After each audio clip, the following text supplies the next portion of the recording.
Hello there, I'm George Leith, Vendasta's Chief Customer Officer, formerly known as the Chief Revenue Officer. That one small tweak from revenue to customer represents a pivotal shift in how we work at Vendasta. The customer is at the heart of everything we do, and that includes the sales process. Salespeople are not born, they're made. The great reps have a formula that is repeatable and scalable. They have a framework for repeatable success. That's how they win new business time and time again. The tip of that spear is perfecting the pitch. The base of the handle, though, is to build a long-term relationship. When you close a prospect, you open a relationship. We're going to go through the 10 elements of a great sales pitch and how to apply those elements post-sale. Generating leads is hard work. At Vendasta, marketing is responsible for driving a large percentage of inbound leads. The sales team is responsible for filling the rest of their funnel.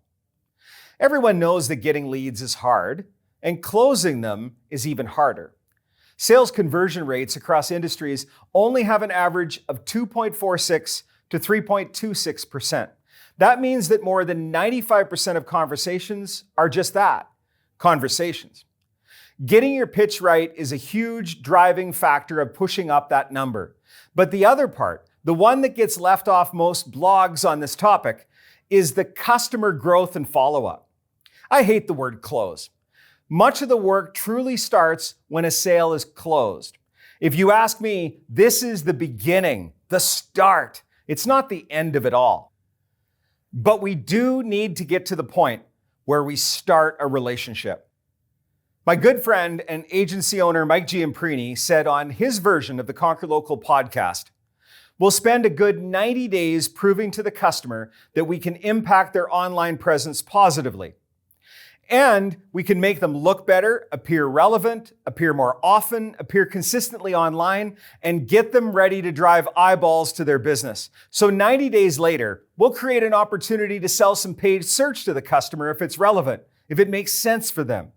And I like that format. By spending that first 90 days proving your value, then finding ways to add more value, this all starts with setting the bar and establishing clear goals. When a salesperson can consult with their clients and establish a framework for success, both parties have aligned expectations of the sales relationship. A client should be able to review various KPIs and see that their money is being put to good use. 90 days seems to be long enough to build solid rapport and a good time to check in. I recommend checking in at least the 30, 60, and 90-day mark post-sale. The person who made this sale is the person who should prove the value. We updated our model at Vendasta so the BDR, the person who makes the sale, stays with the partner while the partner development representative is introduced. Our customers love this new model and appreciate the consistency. Now let's get into it. 10 elements of a successful sales pitch. Research, understanding the problem, knowing your offering inside and out, asking lots of questions, telling stories, using contrast, focus on the benefits, then the features, differentiate, show a success story, and consistent follow-up. When you go into a meeting with a prospect, the more you know, the more likely you are to have success. To address the concerns of your prospects, thorough research on them is vital. When you're underprepared, it comes across negatively and can leave a bitter taste. Put yourself in a better position to understand their business needs and personal needs. For instance, if you know they're looking for a CRM, try to understand the kind of customer that they're seeking. Then you can fill in the blanks with relatable words using language and content that they're familiar with. This helps them see you as an expert, and you get a better picture of what it looks like if they utilize your solution. Your investment in research makes it evident that you genuinely care about the needs of your prospect, and it makes it more likely that you'll strike a chord. If you see that in a LinkedIn post, your prospect made the mention of how much time they spend drafting proposals, then leading with your new smart proposal builder tool is an obvious move. After the sale, research and understanding is even more critical. At the 30, 60, and 90-day check-ins that I recommend, your research will prove that you didn't just enter their life to sell them once, you came in to truly make a difference. You really care that the solution you sold is making that difference. You need to understand the impact your product or service has had and be able to speak to it articulately. Number 2, you need to understand the problem and the industry. The sales pitch should talk less about selling and more about helping. How can you help your prospects solve their problem? Define the problem, clearly outline the solution, concisely articulating what you do and relating it to the challenge your prospect is facing. That will empower both of you. You'll have clarity on what you're trying to accomplish, and the goal will be obvious to both parties. What do the products and services you offer accomplish, and how do they help the prospect? What is the problem that you solve? Now, when you're following up, you need to address how the problem has been solved. That might mean reviewing data to show return on investment, getting anecdotal evidence from your customer, or even a before and after snapshot. I like to go through an executive report with the customer and highlight what's changed. I also highlight additional opportunities where they can grow. Be transparent, set realistic expectations. You may not have solved the entire problem 30, 60, or even 90 days after the sale. So illustrate your progress and explain the unanticipated blockers. Then propose a solution at the same time. Remember, they came to you because you are the expert. Third, you need to know your offering inside and out. This comes with consultative selling. When we talk about that sales process, we're a student of the customer. We're asking questions, we're digging for the nuggets, and then we develop a strategy that matches the needs of that customer. If you know your offering inside and out, you can make it work for the customer in a specific, measurable, and valuable way. After you've made the sale, check in regularly to make sure your customer is experiencing the full functionality available to them. Walk them through how to use the product to achieve the results you were selling.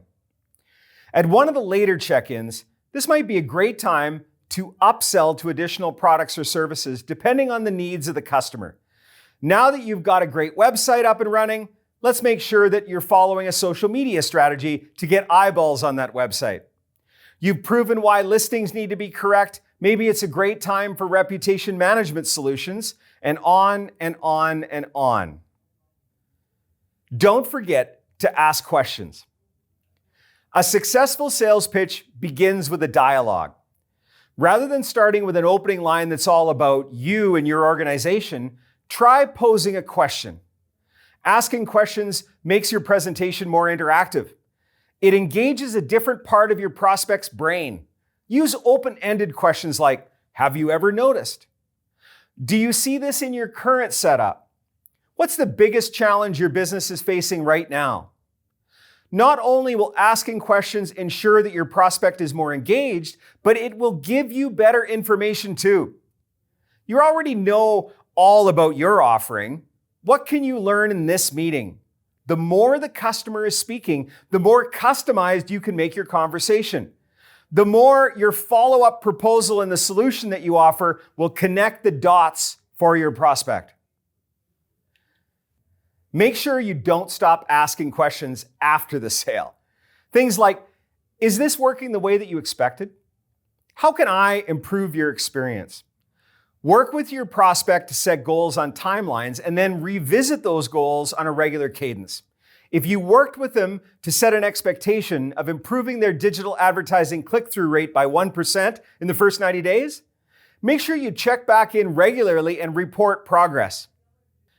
Tell a story to engage the prospect. Stories are one of the most powerful tools that we have at our disposal. Telling stories helps them remember you. Analogies that can explain your product can be helpful as well. Stories are way stickier than facts and figures alone. If you need some convincing, try this. Here's a couple of stats. Stories are 22 times more memorable than facts and figures alone. Our neural activity increases 5x when listening to a story. Storytelling lights up the sensory cortex in the brain, allowing the listener to feel, hear, taste, or even smell the story. We want to connect with customers in an emotional way. We want them to feel our story. We want them to remember our story. People remember stories, not facts. Tell them stories to illustrate what we've accomplished. Good companies tell stories. Great companies tell their customers stories. If you're seeing success with a customer, ask them if you can use them as a case study. This story format centers them as the protagonist, the hero of our story, and will clearly illustrate their success. It's a huge win for you, and then you can use their story as future marketing collateral. Studies have shown that 92% of online consumers look at product reviews prior to making a purchase. A case study gives your next set of potential customers a story to latch onto, a way to understand what you do. Use contrast. Use from here to there in your narrative. Where are your customers now, and where could they be if they used your products or services? Imagine your customer's life before and after using your solution. Then tell them a story of what happens to them when they make that decision. That's the benefit that you'll include in your pitch. What is the main problem that you solve for customers? And then use the answers to these questions like, what's your biggest challenge? To highlight that contrast. So try this, for example. If your biggest prospect's challenge is getting new customers, you can use data, a story, and some imagination to show them the benefit of using your product. So here comes the role play. Right now, your digital ads are getting a click-through rate of less than 2%. You're making about $2,500 a month from those conversions. With our trusted process, creating compelling creative and testing regularly, building directly related landing pages, verifying across many platforms, blah, blah, blah. Usually this means our customers have a click-through rate of over 5%. So in your case, that would mean moving your monthly revenue on ads from $2,500 to over $6,000. Would that be a good start to getting new customers? You can see the benefit of creating contrast in delivering a compelling story to the listener. So one final piece on using contrast post-sale. After you've been working with a customer for a while, show them how far they've come.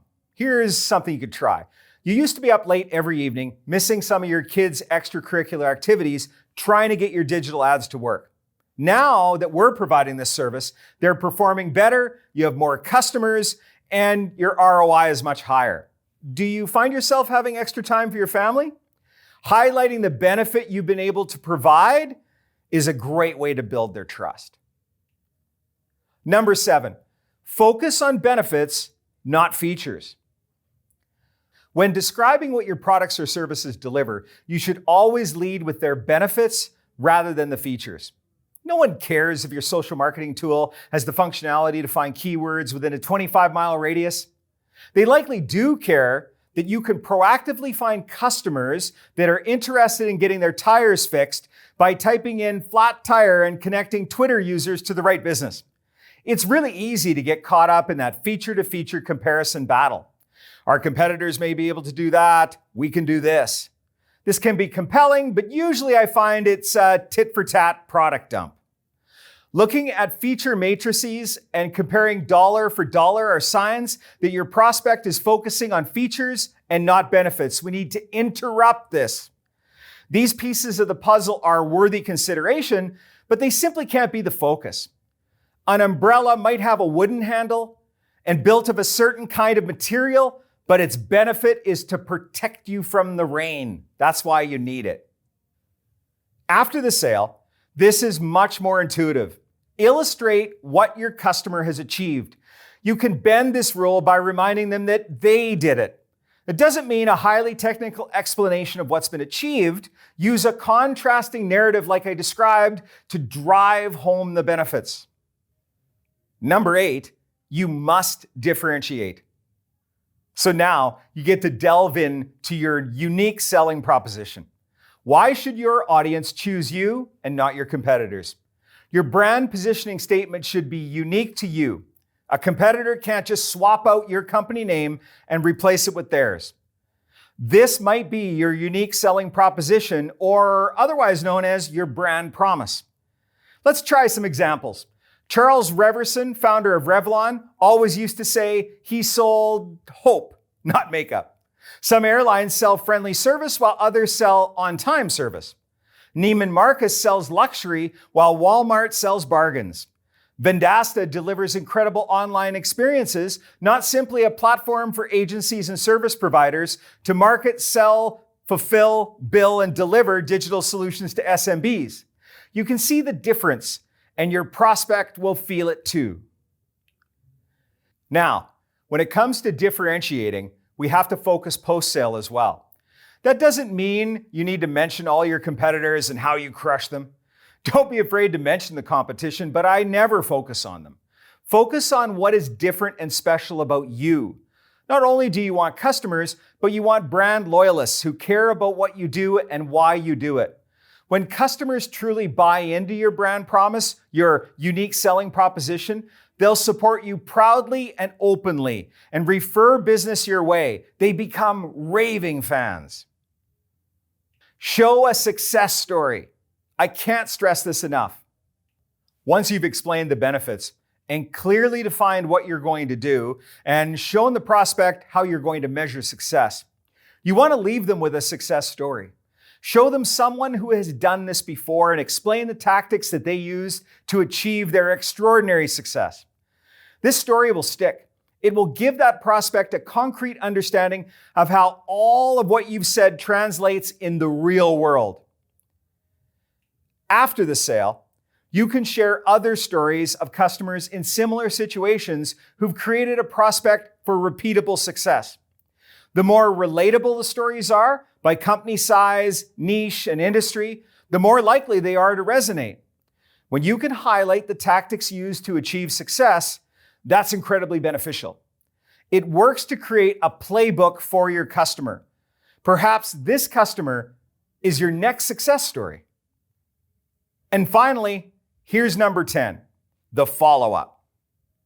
Following up after you've made a sale is even more important than following up to make the sale. Customers who feel sold and not cared for quickly become resentful. They start picking at every little piece. Following up regularly and seeing how they're using your products and how they are feeling and what you could do differently. If you do this early on in the post-sales cycle, it's easy to course correct. Think of a plane going just 1 degree off its flight path. For a short time, it's not a big deal. The pilot can course correct and still land within a small window of the original arrival time. If that 1 degree goes unnoticed for a long time, the consequences are massive. You'll run out of gas, you end up thousands of miles away from where you're supposed to be, or even worse. The point is to course correct early and often, and not to be afraid to discuss problems and expectations that are yet unmet. Talk openly with your customer and be clear about the plan and the things that you're doing to achieve that ultimate goal. So those are the 10 elements of a successful sales pitch to make sure that your relationship stays on course. Let's review them from top to bottom. Research. Clearly understanding the problem. Know your offering inside and out. Ask lots of questions. Make sure you tell stories. Use contrast. Focus on the benefits, then the features. Differentiate. Show success stories. And follow up. Good luck utilizing that playbook in your next interaction with a customer. And thanks for tuning in. I'm going to join the community session after our regular programming. I'd love to hear your thoughts, questions, and ideas in that session. I'm George Leith. I'll see you when I see you.